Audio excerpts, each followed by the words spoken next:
Assalamu alaikum warahmatullahi wabarakatuh. Hope you're doing well. We're continuing our reading of Suetonius' Lives of the Caesars. It has been really remarkable and educational and also fun to read. Let us continue upon that path. Bismillah ar-Rahman ar-Rahim.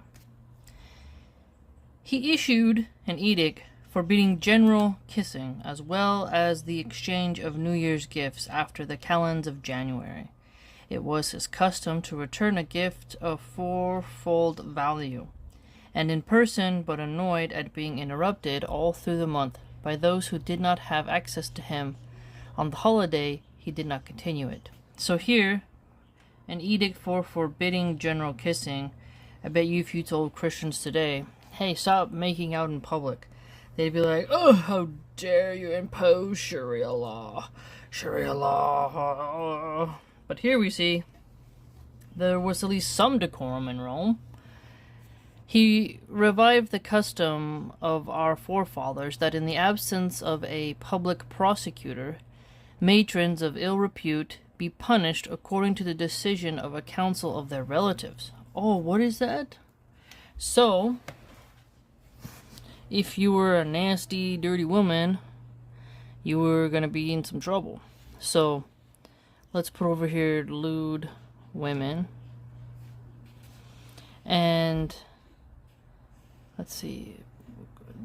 A council of their relatives. He absolved a Roman knight from his oath and allowed him to put away his wife, who was taken in adultery with her son-in-law. Ew. Even though he had previously sworn that he would never divorce her. Whoa, simp. Notorious women had begun to make an open profession of prostitution to avoid the punishment of the laws by giving up the privileges of rank and matrons, while the most profligate young men of both orders voluntarily incurred degradation from their rank, so as to not be prevented by the decree of the Senate from appearing on the stage and in the arena. All such men and women he punished with exile. Exile.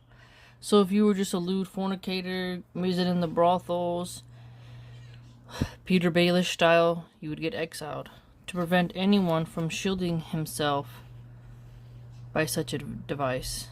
He deprived a senator of his broad stripe on learning that he had moved to his gardens just before the calends of July, with the design of renting a house in the city at a lower figure after that date. He deposed another from his quaestorship, because he had taken a wife the day before casting lots, and divorced her the day after. So no muta marriage, no temporary marriages in ancient Rome, big no-no. He abolished foreign cults.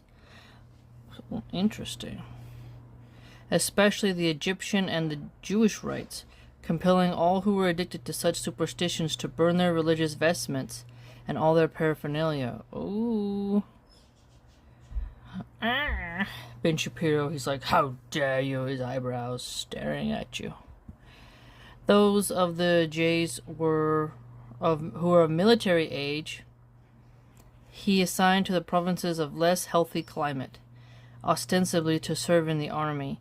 The others of that same race or of similar beliefs he banished from the city on pain of slavery for life if they did not obey. He punished the astrologers as well, but pardoned such a begged for indulgence and promised to give up their art. Okay, so the astrologers.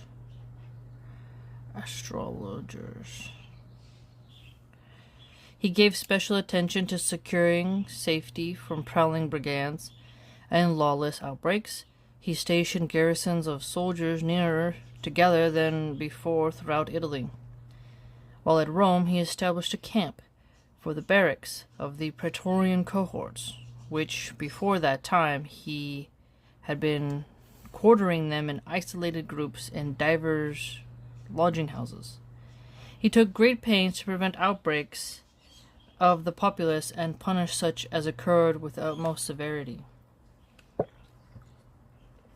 When a quarrel in the theater ended in bloodshed, he banished the leaders of the factions, as well as the actors who were the cause of the dissension, and no entreaties of the people could ever induce him to recall them. When the populace of Pollentia would not allow the body of a chief centurion to be taken from the forum until their violence had extorted money from his heirs for a gladiatorial show, he dispatched one cohort from the city and another from the kingdom of Codius, concealing the reason for the move, sent them into the city by different gates. Suddenly, revealing their arms and sounding their trumpets, and consigned the greater part of the populace and of the decurions to life imprisonment. He abolished the customary right of asylum. Oh, interesting. So, customary right of asylum. So let's write asylum here in all parts of the empire, because the people of Cyzicus ventured to commit acts of special lawlessness against Roman citizens. He took from them the freedom which they had earned in the war with Mithridates.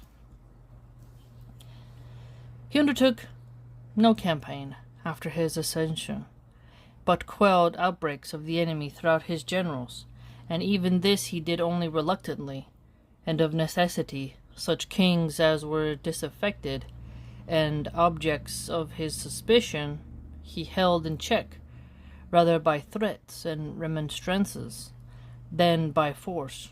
Some he lured to Rome by flattering promises and detained there, such as Maroboduus, the German, Rascuporus,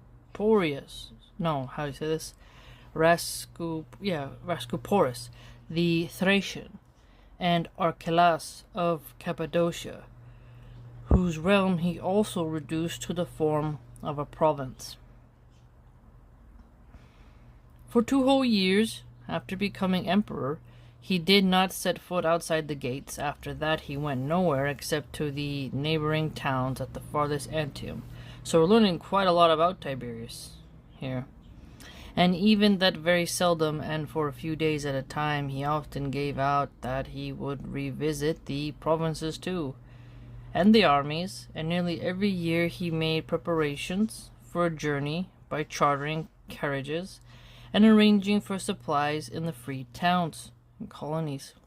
Finally, he allowed vows to be put up for his voyage and return, so that at last everybody jokingly gave him the name of Callipydes, who was a proverbial among the Greeks for running without getting ahead a cubit's length. What? What is that? So, Callipydes. Nickname. So they're a little bit saucy, a little trolling going on. But after being bereft of both his sons, Germanicus had died in Syria and Drusus at Rome.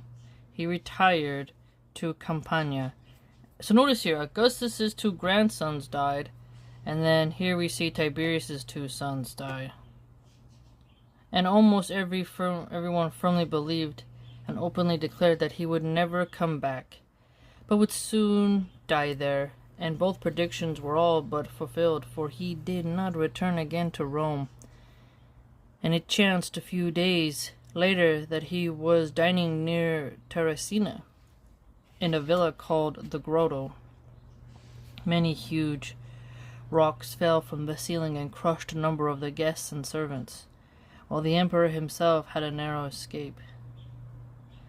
After traversing Campania and dedicating the Capitolium at Capua and a temple to Augustus at Nola, so he dedicated a temple to Augustus at a place called Nola, which was the pretext he had given for his journey. He went to Capri, particularly attracted to that island because it was accessible by only one small beach, being everywhere else girt and sheer cliffs of great height and deep water. But he was at once recalled by the constant entreaties of the people, because of a disaster at Fidenae, where more than 20,000 spectators had perished through the collapse of the amphitheater during a gladiatorial show. That's spooky. So, architects better get it together. So he crossed to the mainland and made himself accessible to all, the more willingly because he had given orders on leaving the city that no one was to disturb him, and during the whole trip had repulsed those who tried to approach him. Then, returning to the island, he utterly neglected the conduct of the state affairs from that time on, never filling the vacancies in the decrees of the knights, nor changing the tribunes of the soldiers and prefects or the governors of any of his provinces. He left Spain and Syria without consular governors for several years. So look how far Rome stretched. He was able to appoint these governors in Spain and Syria. And look at Italy today. I'd say that the Vatican has more reach than Rome, because what is the Vatican? What is Rome? Think about that. Vatican being its own little place, and then Italy itself having its own little laws. Suffered Armenia to be overrun by the Parthians, Moesia to be laid waste by the Dacians and Sarmatians, and the Gallic provinces by the Germans, to the great dishonor of the empire and no less to its danger. So Parthians are overrunning, so Parthians, and then the Dacians,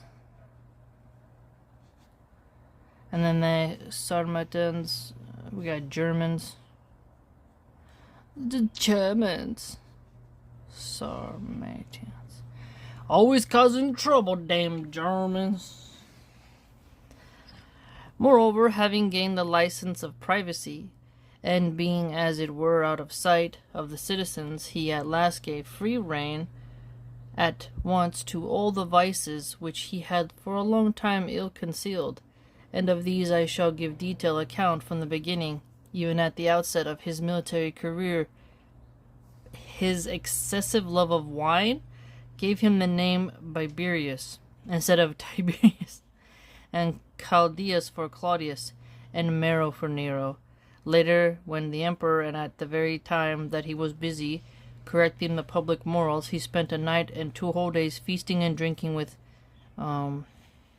Pomponius Flaccus and Lucius Piso, feasting and drinking, immediately afterward making the one governor of the province Syria, and the other the prefect of the city, and even declaring in their commission that they were the most agreeable of friends, who could always be counted on. He had dinner given him by Cestius Gallus, a lustful and prodigal old man, who had once been degraded by Augustus, and whom he had himself rebuked a few days before in the Senate, making the condition that Cestius should change or omit none of his usual customs, and that nude girls should wait upon them at the table. Perverts. He gave a very obscure candidate for the quaestorship and province over men of the noblest families. Aha! So here we're seeing a bit of him shaking things up a bit. Class system here. So, obscure candidate getting to laud in a position of power over well-known and established families probably wouldn't sit well with many. Because at the emperor's challenge, he had drained an amphora of wine at a banquet. He paid Asellius Sabinus 200,000 sesterces for a dialogue in which he had introduced a contest of a mushroom, a fig pecker, an oyster, and a thrush. Finally, he established a new office, master of the imperial pleasures, assigning it to Titus Suetonius Priscus, a Roman knight. So, drunkard. There seems to be a neglect going on. If you get that vibe, there seems to be a lacking in his duties. And openly associating with old perverts and people whom Augustus himself did not favor.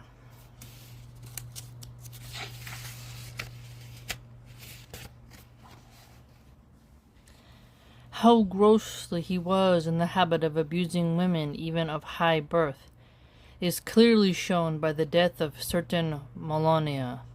When she was brought to his bed and refused most vigorously to submit to his lust, he turned her over to the informers, and even when she was on trial, he did not cease to call out and ask her whether she was sorry, so that finally she left the court and went home, where she, we'll say, shanked herself, and openly upbraiding the ugly old man for his obscenity. Okay, so here we see, her name was Malonia. So she was able to refuse Tiberius, this powerful man, and held her virtue. And she wouldn't submit, and she refused vigorously. I think you'd have like those gold diggers of the sprinkle movement. They'd be like, "Honey, get your bag, honey, sprinkle." But she reminds me a little bit of Prophet Joseph, where he refused a powerful woman who wanted him for lust.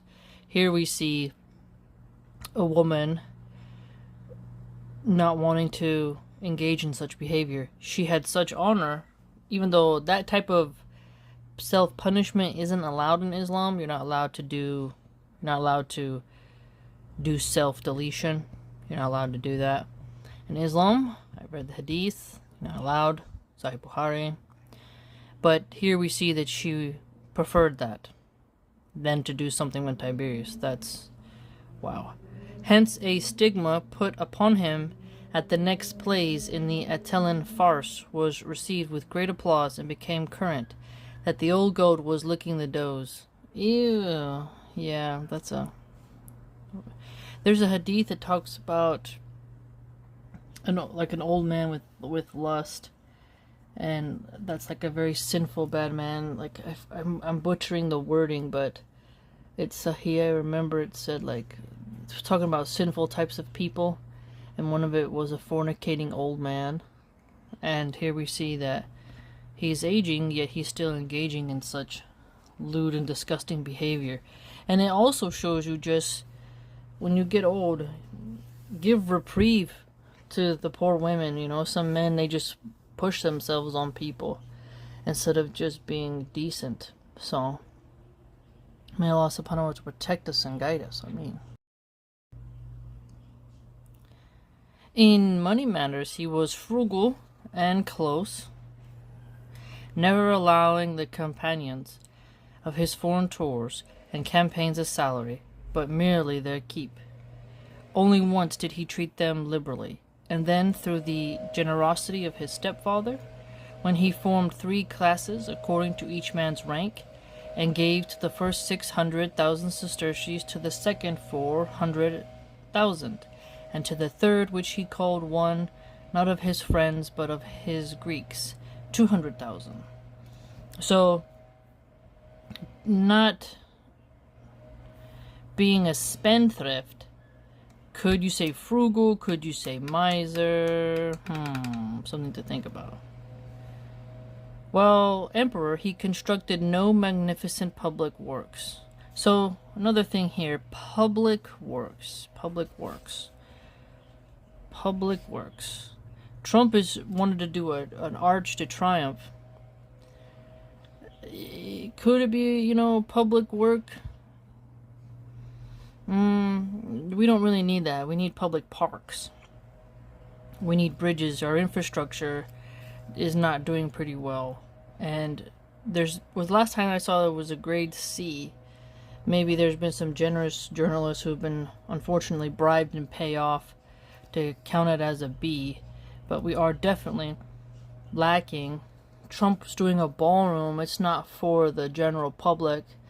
That's for the rich to party, get drunk, use cocaine, and fornicate.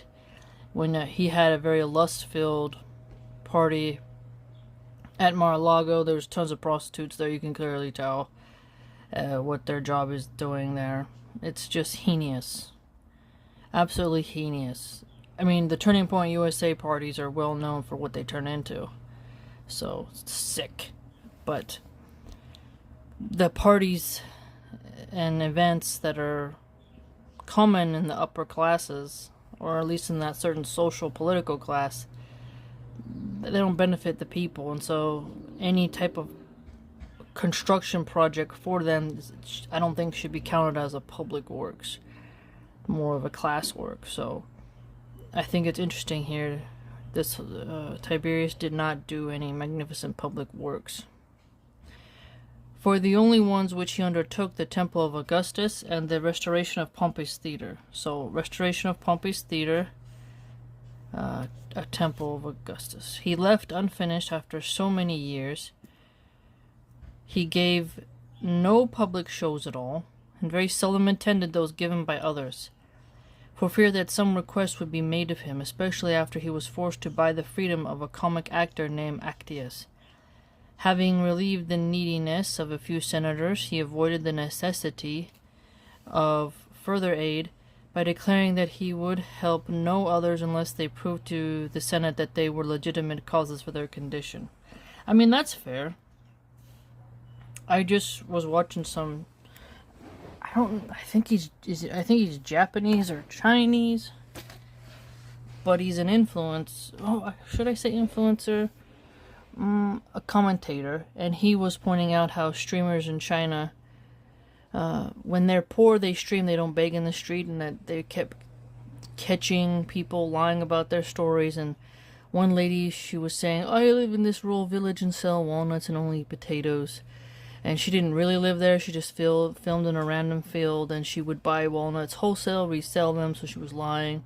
She wasn't growing them. And then the Chinese government found out and put her in jail for 7 months. So I found that to be interesting. And unfortunately, we have too many people that, especially charity sectors, who will be like, we're going to spend the money on this, and then you're like, wait a minute. Brother Brohaji has done some great work on that, and it's really educated me and opened my eyes to be even more careful. And you got to be so careful these days, because people rob, they lie, and they steal, and it's just a tragic thing. So Tiberius wanted to cover his tracks and pretty much count what he could spend and made sure it was the true condition. Therefore, diffidence and a sense of shame kept many from applying. Among them Hortalus, grandson of Quintus Hortensius, the orator, who, though of very limited means, had begotten 4 children with the encouragement of Augustus. Oh, so Augustus encouraged him to have children? It's like, hey, be fruitful and multiply. He showed generosity to the public in but 2 instances. Once, when he offered to lend 100 million sesterces without interest for a period of 3 years, and again when he made good the losses of some owners of blocks of houses on the Caelian Mount, which had burned down. The former was forced upon him by the clamor of the people for help, in a time of great financial stress, after he had failed to relieve the situation by the decree of the Senate, providing that the moneylenders should invest 2/3 of their property in land, and that the debtors should at once pay the same proportion of their indebtedness. And the latter also was to relieve a condition of great hardship. So he wasn't able to help the people with the aid of the Senate, so instead he used his own private money. That's interesting. And they begged him, and they're like, hey, we have a terrible condition. We have a lot of hardship. In Islam, we know that we want to make things easy for the believers, make things easy for the people. And so, maybe I think that would be a good example of if you become a leader in a community, you're always seeking to make things better for the believers. Yet he made so much of his liberality in the latter case that he had the name of the Salian changed to the Augustan Mount. After he had doubled the legacies provided for in the will of Augustus, he never gave largesse to the soldiers, with the exception of 1,000 denarii to each of the praetorians. So 1,000 denarii to each of the praetorians for not taking sides with Sejanus, and some presents to the legions in Syria, because they alone had consecrated no image of Sejanus among their standards. He also very rarely allowed veteran soldiers their discharge, having an eye to their death from years, and saving of money through their death. He did not relieve the provinces either by any act of liberality except Asia, when some cities were destroyed by an earthquake. Presently, as time went on, he even resorted to plunder. All the world knows that he drove Gnaeus Lentulus Augur, a man of great wealth, to take his own life through fear of mental anxiety, and to make the emperor his sole heir. That Lepida, too, a woman of very high birth, was condemned to banishment to gratify Cornurius, an opulent and childless ex-consul who had divorced her, and 20 years later accused her of having attempted to poison him many years before. So, plundering. So they contend, well, Tiberius plundered, and he drove Gnaeus Lentulus Augur to delete himself. Caused him much fear and mental anxiety. That's intense. That besides this, the leading men of the Spanish and Gallic provinces, as well as of Syria and Greece, had their property confiscated on trivial and shameless charges, some being accused of nothing more serious than having a part of their property in ready money. That many states and individuals were deprived of immunities, of long standing, and of the right of working mines and collecting revenues. That Vonones, king of the Parthians, who, on being dethroned by his subjects, had taken refuge at Antioch with a vast treasure, in the belief that he was putting himself under the protection of the Roman people, was treacherously despoiled and put to death. Whoa. Despoiled. Okay, so that king, Vonones, king of the Parthians, betrayed, dethroned by his subjects. He thought he was going to get protection from the Romans, but they actually just put him to death. Oh, man. Oy, it's scary. He first showed his hatred of his kindred in the case of his brother Drusus. So he had a son named Drusus and a brother named Drusus, it appears. Producing a letter of his in which Drusus discussed with him the question of compelling Augustus to restore the Republic, and then he turned against the rest. So far from showing any courtesy or kindness to his wife Julia after her banishment, which is the least that one might expect. Although her father's order had merely confined her to one town, he would not even allow her to leave her house or enjoy the society of mankind. So notice here the confinement of the home. So I'll write confinement. Nay, more, he even deprived her of the allowance granted her by her father, and of her yearly income under the color of observance of the common law, since Augustus had made no provision for these in his will. Well. Vexed at his mother Livia, alleging that she claimed an equal share in the rule. Oh my goodness, so this is like where the evil mom trope comes in, I think. He shunned frequent meetings with her and confidential conversations to avoid the appearance of being guided by her advice, though in point of fact he was wont every now and then to need and to follow it. He was greatly offended, too, by the decree of the Senate, providing that the son of Livia, as well as son of Augustus, should be written in his honorary inscriptions. For this reason he would not suffer her to be named parent of her country, nor to receive any conspicuous public honor. More than that, he often warned her not to meddle with affairs of importance and unbecoming of a woman, especially after he learned that at a fire near the temple of Vesta she had been present in person and urged the people and soldiers to greater efforts as had been her way while her husband was alive. Temple of Vesta. Unbecoming of a woman.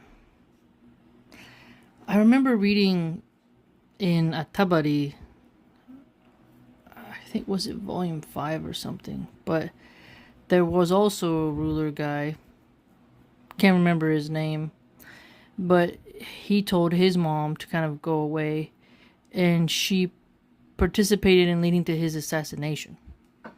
Oh, I wish I could remember right now. But he also had a similar rebuke of his mom that she should go focus on other things. And she didn't like that very much. And we see some similarities here. Or you can think of a fictional example too. You know, Cersei not letting her sons do their thing. And remember when Marjorie tried to tell her she can go back to Casterly Rock and retire and stuff, but no, Cersei wanted to stay in King's Landing, and Marjorie wanted her out of the capital. Something similar going on there, right? Where mom is too close to her son, she doesn't let him breathe and lead, you know. Afterwards, he reached the point of open enmity, and the reason, they say, was this. On her arguing him again and again to appoint among the jurors a man who had been made a citizen, he declared that he would do it only on condition that she would allow an entry to be made in the official list that it was forced upon him by his mother. Then Livia, in a rage, drew from a secret place and read some old letters written to her by Augustus with regard to the austerity and stubbornness of Tiberius' disposition. He in turn was so put out that these had been preserved so long, and were thrown up at him in such a spiteful spirit, that some think that this was the very strongest of the reasons for his retirement. So she saved up these letters. Notice here, Livia, she found some old letters that Augustus wrote to her, were pretty much saying that these are the faults of Tiberius, his moral disposition. She brings it out and uses it against him in a very spiteful way. And he's like, you kept these for so long? And then waited for the opportune moment to mention it. Wow. Intense. At all events, during all the 3 years that she lived, for after he left Rome, he saw her but once, and then only one day for a very few hours. And when shortly after that she fell ill, he took no trouble to visit her. Oh, whoa. After she got sick, he didn't visit her. When she died, and after a delay of several days, during which he held out hope of his coming, had at last been buried because the condition of the corpse made it necessary, he forbade her deification. Whoa. Alleging that he was acting according to her own instructions. Deification. Can you imagine? It's so weird that people think like, yeah, we can just make ourselves deities. Thank Allah for Islam, man, because it really puts us in our place. He further disregarded the provisions of her will, and within a short time caused the downfall of all her friends and intimates, even of those to whom she had on her deathbed entrusted the care of her obsequies, actually condemning one of them, and that a man of the equestrian rank, to the treadmill. The treadmill? What's that? What kind of punishment is that? I mean, I know it's hard to do a treadmill in the gym. I'm so tired. But I think here it means something else. Must be some type of strange device. He had a father's affection neither for his own son Drusus nor his adopted son Germanicus. Adopted son. Being exasperated at the former's vices, and in fact Drusus led a somewhat loose and dissolute life. So, notice here, these people, they don't want their children to be, like, disgusting. But if you have, like, individuals like Harris Sultan and some others, they seem to take great pride in being loose, horny toads, slimy drinkers. But for the most part, people don't want, if they're saying they don't want their kids to be like that. And Harris Sultan kind of has this slimy energy about him. I find this really interesting because you can see when some people come to the West, or they live in the West, but they're from other places, they rebel against the calm, collected sobriety of their land. And then they fully go Las Vegas mode.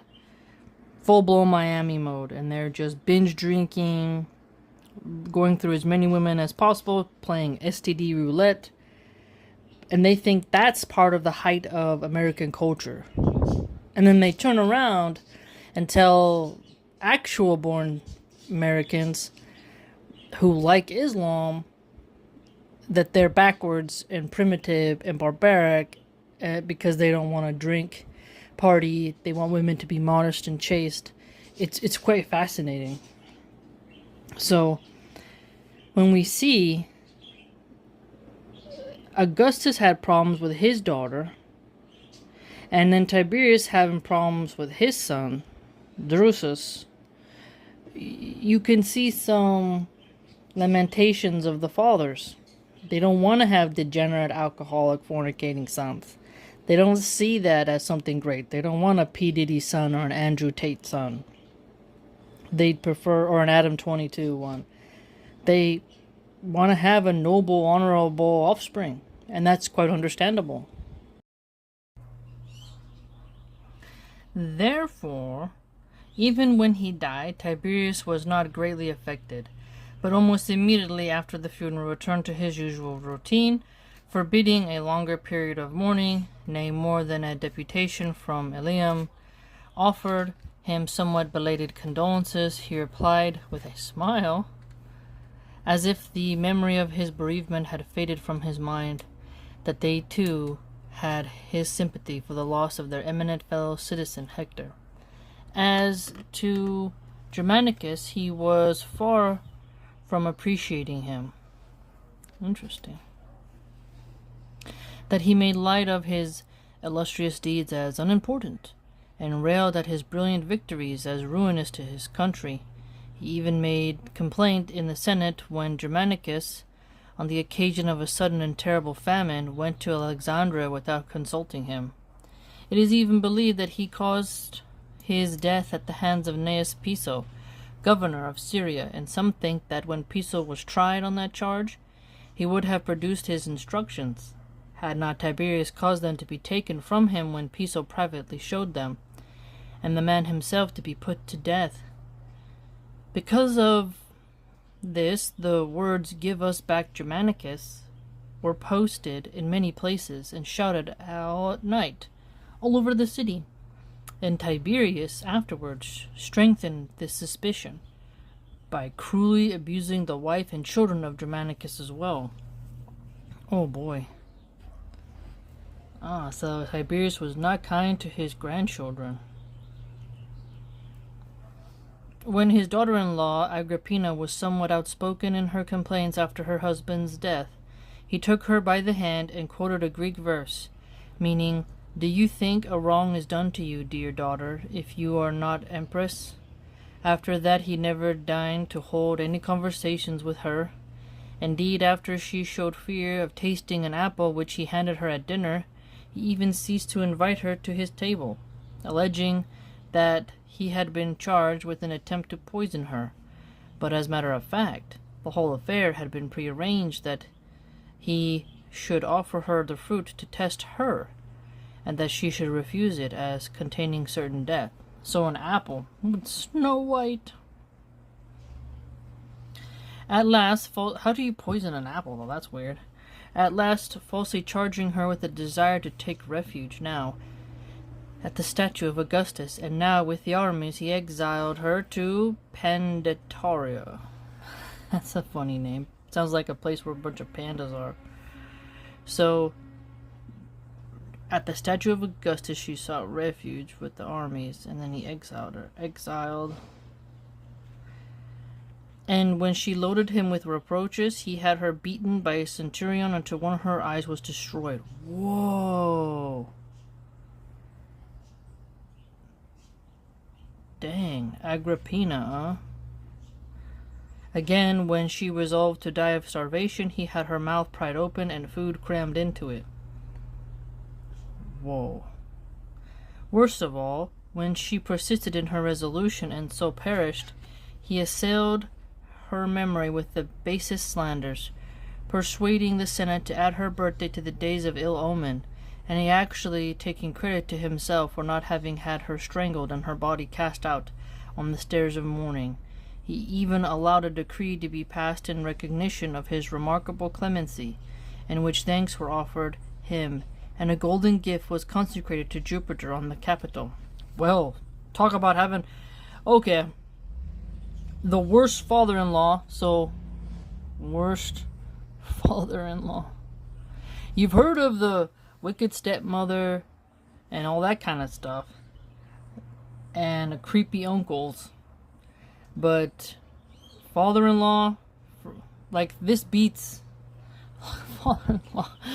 You could think of countless examples of, like, my mother-in-law is using black magic on me. Like, the daughter-in-law and mother-in-law fighting is a tale as old as time. But seeing something like this really does give us an insight to what father-in-laws can do. Scary. By Germanicus he had 3 grandsons, Nero, Drusus, and Gaius. And they keep using the same names over and over. It's very confusing. You know? Another Drusus. Another Gaius. Like, stop it. So this is where the naughty Nero comes in, the freak. And by Drusus, one called Tiberius. Oh my goodness. Why do they do this to people? I never understood this. Like, you gotta... Like, they're like, his name is Antony. And his name is Junior Antony. And then Antony the Second, Antony the Third. It's like, pick a new name. Bereft of his own children, he recommended Nero and Drusus, the elder sons of Germanicus, to the Senate, and celebrated the day when each of them came to his majority by giving largesse to the commons. But as soon as he heard that the beginning of the year vows were being put up for their safety, he also referred the matter to the Senate, saying that such honors ought to be conferred only on those of tried character and mature years. By revealing his true feelings towards them from that time on, he exposed them to accusations from all quarters, and after resorting to various tricks to rouse them to rail at him, and seeing to it that they were betrayed when they did so, he brought most bitter charges against them both in writing. And when they had in consequence been pronounced public enemies, he starved them to death. What?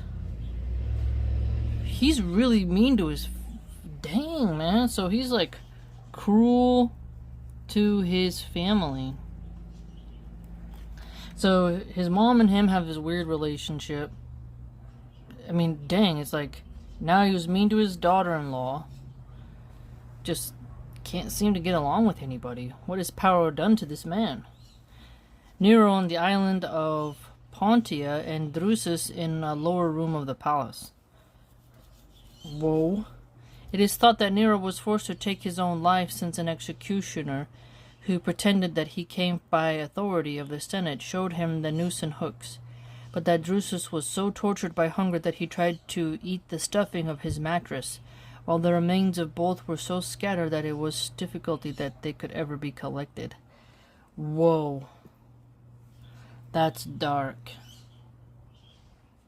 Super dark. What did they... I don't understand. Only the law really knows, but... I think this is where you can get that example of forgiving one another and learning to work together. Because if you don't, you really go into these dark behaviors. In addition to his old friends and intimates, he had asked for 20 of the leading men of the Senate as advisors on public affairs. Of all these he spared hardly 2 or 3, the others he destroyed on one pretext or another, including Elias Sejanus, whose downfall involved the death of many others. This man he had advanced to the highest power, not so much from regard for him as that he might through his services and wiles destroy the children of Germanicus and secure the succession for his own grandson, the child of his son Drusus. Oh my goodness, there's so much intrigue, right? So back and forth, I like you, I don't like you. He was not a whit milder towards his Greek companions, in whose society he took special pleasure. When one Zeno was holding forth in somewhat far-fetched phrases, he asked him what dialect that was which was so affected, and on Zeno's replying that it was Doric, he banished him to Scenaria, believing that he was being taunted with his old-time exile, inasmuch as Rhodian spoke Doric.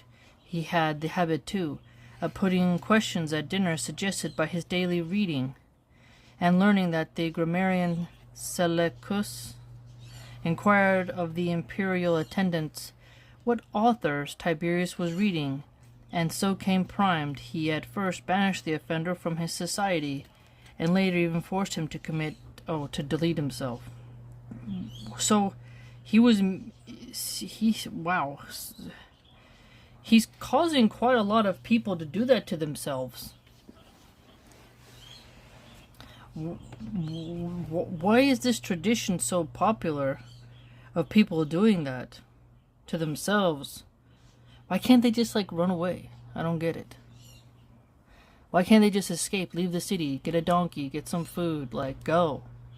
It's not like today where you have to have a visa and you gotta all these paperworks and stuff. Just go. Why do they stay and do that to themselves? I mean, would Tiberius send some people to find him, to scout him out? His cruel and cold-blooded character was not completely hidden even by his boyhood. His teacher of rhetoric, Theodorus of Gadara, seems to have had the first insight to detect it, and to have characterized it very aptly, since in taking him to task he would now and then call him, well, that's written in Greek, that is to say, mud kneaded with blood. Whoa, so they gave him that nickname, mud kneaded with blood. That's crazy. But it grew still more noticeable after he became emperor. So the cruelty, the cruel disposition being apparent even in his youth. Even at the beginning, when he was still courting popularity by a show of moderation, when a funeral was passing by and a jester called aloud to the corpse to let Augustus know that the legacies which he had left to the people were not yet being paid, Tiberius had the man haled before him, ordered that he be given his due and put to death, and bade him go to tell the truth to his father. Whoa, everybody hates the jester. It's funny because you have these youngsters saying jester maxing. I'm jester maxing. And then you're like, do you know what used to happen to the jesters?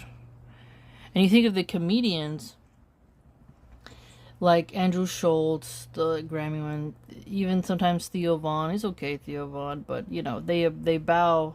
Tim Dillon, he's okay, even though he's kind of like interesting. But Joe Rogan, he's not. I mean, to me, he's not funny at all. But he calls himself a comedian. They would appeal to Trump and J.D. Vance, right? They will bend whoever's in power in order to surf, in order to grift. When you look at how saucy a comedian jester used to be, it didn't matter who was in power. They were gonna do it for the sake of comedy, right? So there's something interesting about comedians where the true jester is gonna get saucy and toss out that salt, but the fearful one, who's probably still good at comedy, is gonna bend the knee to the one in power. And I think that stems from stuff like this, because we all can imagine. Think of when Joffrey had the tongue taken out of the guy who sang the parody song about his mom and Robert Baratheon. He's like, which do you favor? Was it he said your tongue or your hand? Which was it? Or was it tongue and eyes? I don't recall. But he ended up having the tongue removed, so he couldn't sing those songs anymore. And then there was the Mountain, when he smashed that gross, nasty guy's head on the wall for mocking Cersei and stuff like that. So even in fiction, the jester, the clown, is punished. Here we see an interesting example how the role of the jester is different. Now, the jester maxing, when a male is goofy and silly in order to entice and hold the gaze of a woman, he has to be performative for her in order to kind of court her, kind of like how the bird does a dance in front of the other bird he's looking for, or how some spiders do a little dance in front of the female in order to breed. So you see the evolvement of the jester and the modern comedian. So you can see a little bit of, I don't want to say understand Tiberius doing this stuff, but I think that darkness lives in many of us. And we just don't realize it because we haven't been given that opportunity. That's the fascinating thing about the human character. Once you're given that ring of power, that crown, it changes you. You think you'll be one way, but in reality, the temptation is too strong. And it does something to you. Shortly afterwards, when a Roman knight called Pompeius stoutly opposed some actions in the Senate, Tiberius threatened him with imprisonment, declaring that from a Pompeius he would make of him a Pompeian, punning cruelly on the man's name and the fate of the old party. Ooh, saucy. So he had wit. So cold wit. Wow. So his name is Pompeius. And, you know, the party of Pompey that fought with Caesar, you recall, they lost, essentially. And Pompey was beheaded in Egypt, I believe, under Ptolemy, if I recall correctly. And so to have that type of pun put on you, is not a good look, especially coming from a man in power. It was about this time that a praetor asked him whether he should have the court convened to consider cases of lese majesty, to which he replied that the laws must be enforced, and he did enforce them most rigorously. One man had removed the head from a statue of Augustus, to substitute that of another. The case was tried in the Senate, and since the evidence was conflicting, the witnesses were examined by torture. Whoa! They were tortured over defacing a statue. No cruel and unusual punishments. It's fascinating how a lot of people who say Western values, America took a lot from Rome, but you see that in medieval Europe, the inventions they made for torture, you see what the Spanish did during the Spanish Inquisition, you notice here as well, Torture seems to be something that humans do love to do. I wonder why that is. And it's still going on today. And obviously, the evil Zions are doing that to the Palestinians in their prisons. And it's dark. So scary. After the defendant had been condemned, this kind of accusation gradually went so far that even such acts as these were regarded as capital crimes. To beat a slave near a statue of Augustus, or to change one's clothes there, to carry a ring or coin stamped with his image into a privy or a brothel, or to criticize any word or act of his. Oh, look at that! Criticizing any word or act of his. The Romans had the fasci, that symbol, and we have that on the dime still. It's been a long time since I've seen a dime. People, they don't really pay with cash much anymore, so you don't see coins in circulation as much, but that's on there. And also, I don't remember if it's in the Senate, the Congress, or the House of Representatives, but sometimes or the State of the Union speech, so they have these banners they put up that have the fasci on it. Not a lot of people realize that. Sometimes you just have to look at the symbolism all around and realize, what's really going on. So, no free speech. Ha! Finally, a man was put to death merely for allowing an honor to be voted him in his native town on the same day that honors had previously been voted to Augustus. So, the frivolity of everything. Someone being put to death just because the town had honored him on the same day that Augustus had been honored. Dark. Dark. The bloodlust. The cruelty of it all. May Allah subhanahu wa ta'ala protect us and guide us, Ameen. He did so many other cruel and savage deeds under the guise of strictness. Now notice here, Tiberius, his persona has changed since we first started reading about him. So cruelty and savagery disguised as strictness. This is a very peculiar one. Strictness, savagery, cruelty. This is something that you have to think about on the regular. Are you being cruel or are you being strict? Are you disciplining or are you transgressing?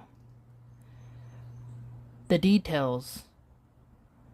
The devil's in the details. An improvement of the public morals. But in reality, rather to gratify his natural instincts, that some resorted to verses to express their detestation of the present ills and warning against those to come. So, here's a poem someone wrote. Cruel and merciless man, shall I briefly say all I would utter? Hang me if even your dam for you affection can feel. You are no knight, why so? The 100,000s are lacking. If you ask the whole tale, you were in exile at Rhodes. You, O Caesar, have altered the golden ages of Saturn. For while you are alive, iron they ever will be. Nothing for wine cares this fellow, since now 'tis for blood he is thirsting. This he as greedily quaffs as before wine without water. Look, son of Rome, upon Sulla for himself, not for you, blessed and happy. Marius too, if you will, but after capturing Rome. Hands of an Antony see, rousing the strife of the people, he stained with blood not aunts, dripping again and again, then say, Rome is no more, he ever has reigned with great bloodshed, whoso made himself king, coming from banishment home. Ooh, the reference to Sulla, pretty potent, because Sulla put a bounty on the senators who opposed him, and allowed people to pretty much carry out that list. The list was made public and hung. Wasn't it Caesar's father-in-law at the time who was also on that list? Something to note there. When Caesar obviously was younger. These at first he wished to be taken, as the work of those who were impatient of his reforms. Ah, oh, you're just impatient of my reforms. Sounds like what the MAGA cult says about Trump's terrible foreign policy. We're winning, guys. You know, we're gonna get all this stuff from Venezuela and Iran. Just wait, guys. Gas prices going up, inflation's high. I saw a sub sandwich, not Subway, a sandwich like a deli sub, $16 for a 6-inch sub. No chips, no drink, just the frickin' sandwich. I was like, $16? Burrito started at $15. Beans, cheese, rice, $2 to add sour cream, $4.95 to add meat. You're like, pretty much you're getting to a $20 burrito. Are you kidding me, man? So expensive. Like, just a cheeseburger starting around $9. And you're like, what is going on? I gotta pay over $5 for fries? What is going on? Like, food is costing a lot. But you'll see people not really get it. And so, it's interesting how there's a similarity to the malcontent of the people and the malcontent of today, voicing not so much their real feelings as their anger and vexation. And he used to say from time to time, let them hate me, provided they respect my conduct. Ooh. Niccolo Machiavelli would say, it is better to be feared than loved, but to be hated, that's troublesome. Because you want to be feared but not hated. Tiberius is saying the opposite. Hate me, but respect me. But you cannot respect what you hate. Sometimes, I guess you could say, he's standing on business, I don't agree with it, but I respect his mode. I've heard some people say something like that before. Where someone has the wherewithal to keep going with their plan. You may not agree with their plan, but they had the tenacity and endurance to keep going. Later, he himself proved them only too true and unerring. So, lots going on with Tiberius. A few days after he reached Capri and was by himself, a fisherman appeared unexpectedly and offered him a huge mullet, whereupon, in his alarm that the man had clambered up to him from the back of the island, over rough and pathless rocks, he had the poor fellow's face scrubbed with the fish. Why? So he's at Capri by himself. A fisherman appears and he gives him a huge mullet. And the man, he clambered up to him, from the back of the island. He climbed over rocks to reach him. And then to reward that little fisherman, he had somebody rub his face with the fish. Reminds me how in the movie Colors, the white cop, Sean Penn is his name. Can't remember the character's name, but I can remember the actor's name. Grabs one of the little boys, sprays his face with spray paint, even though he was being naughty graffitiing. But and then that's what causes the lady he likes to not want to talk to him anymore, because that was her cousin. So you sprayed my cousin in the face with spray paint. But being cruel to someone by rubbing their face in something, that's what it reminds me of. And because in the midst of his torture, the man thanked his stars that he had not given the emperor an enormous crab that he had caught. Aww. Tiberius had his face torn with the crab also. Cruelty. Dang, man. Ouch. Crabs, too, they pinch hard. He punished a soldier of the Praetorian Guard with death for having stolen a peacock from his preserves. So, this is almost like comical in a way, because you hear the trope, are you going to cut a man's hand because he stole a chicken? Are you going to put someone in jail because they stole a chicken? I remember my husband telling me a story about how a poor person in the village was put in jail for stealing a chicken. So, we can see here peacocks being prized. Someone decided to steal one. Awkward critter to steal. If it's a baby, you shouldn't steal though, just buy it, Maybe it was so expensive at the time, but why do you need a peacock? So that's almost like you want to appear rich when you aren't. Peacocks have no purpose besides just looking pretty. And the male ones, they got these long feathers. They're going to drag and get dirty on the ground. If you don't really have the way to take care of them, they're not going to look really pretty. So, being put to death over stealing a peacock. When the litter in which he was making a trip was stopped by brambles, he had the man who went ahead to clear the way, a centurion of the first cohort, stretched out on the ground and flogged half to death. So flogging, people like to pretend, especially the white supremacist Christian nationalists, that only Islam had flogging, whipping, but clearly we see that it was quite common. From the Spanish, Hernan Cortez, to Christians in the Deep South whipping black slaves, to all kinds of cultures, we see that the whipping was something very common. And, some prisoners deserve that. But to be whipped that much to the point we're on the brink is intense. Presently he broke out into every form of cruelty for which he never lacked occasion. So he seems to really go and transgress the bounds. In Islam we are told to make sure we don't transgress. Here we see Tiberius is clearly going off the rails, venting it on the friends and even the acquaintances, first of his mother, then of his grandsons and granddaughter, and finally Sejanus. After the death of Sejanus he was more cruel than ever, which showed that his favorite was not wont to egg him on, but on the contrary gave him the opportunities which he himself desired.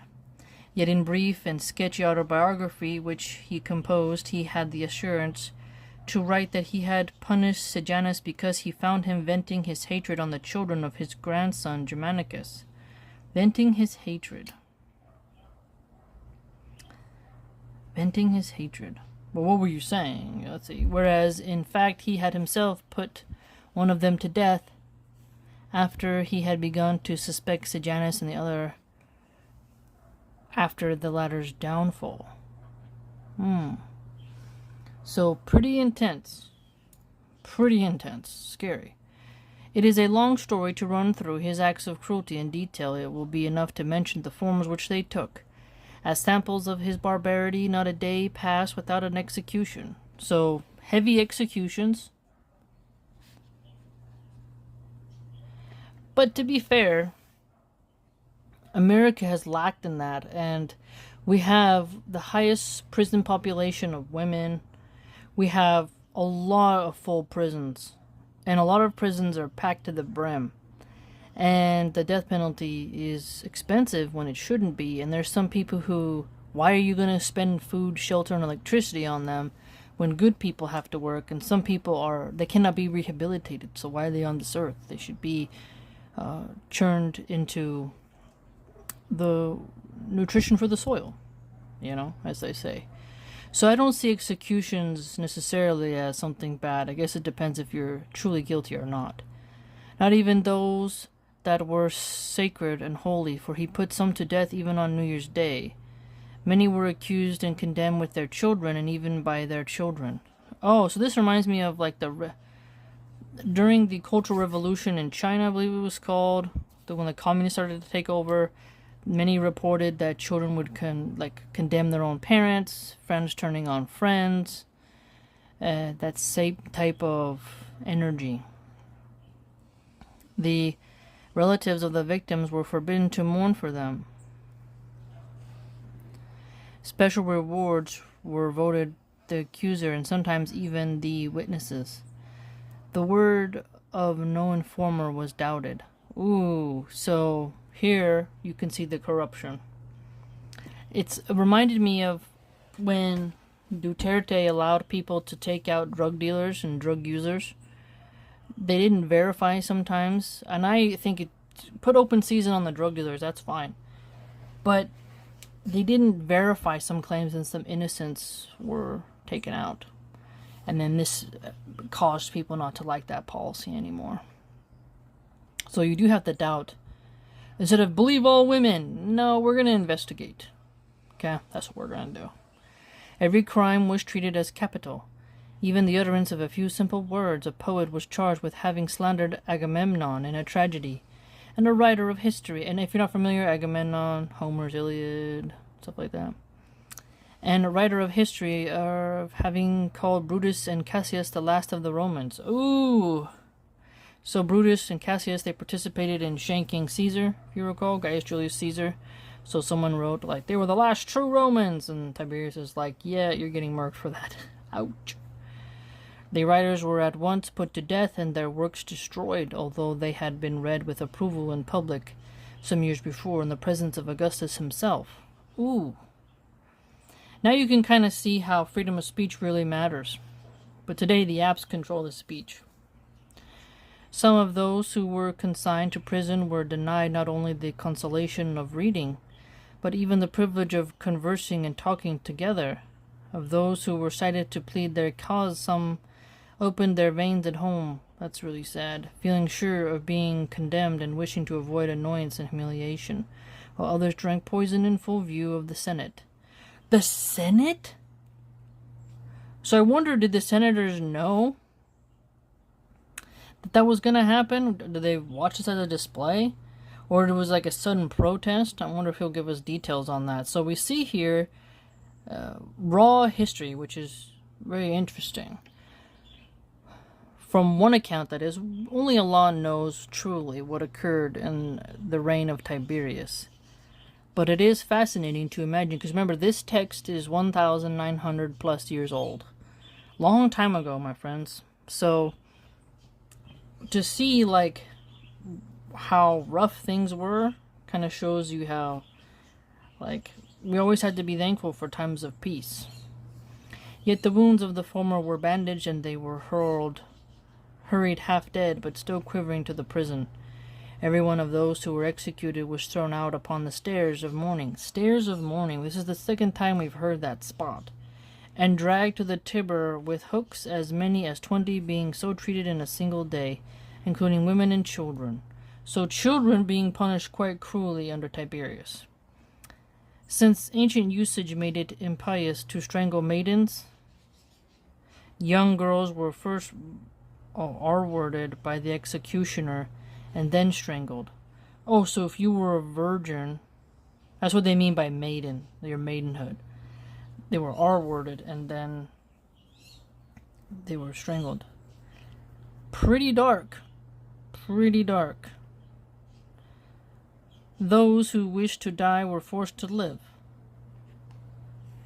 For he thought death so light a punishment that when he heard that one of the accused, Carnulus by name, had anticipated his execution, he cried, Carnulus has given the slip. And when he was inspecting the prisons, a man begged for a speedy death. He replied, I have not yet become your friend. Now notice here,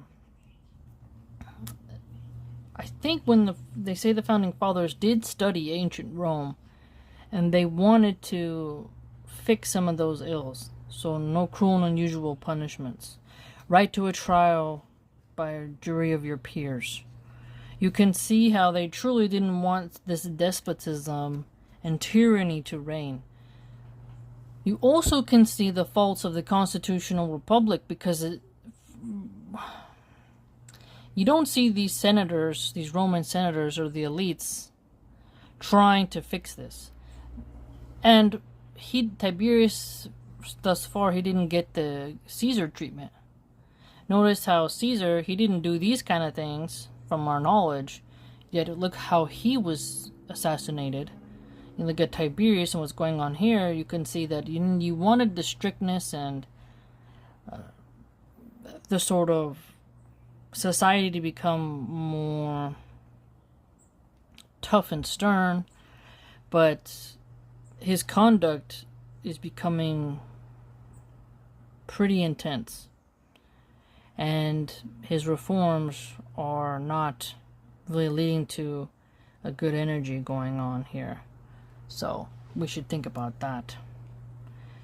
I also wonder why some of these people, they didn't move. People don't want to, either restart as a nobody. how close people will get to the dragon's belly before they think it'll turn on them and take them. It's interesting, isn't it? Hold Daenerys Targaryen, how close will you get to the dragon before she turns on you?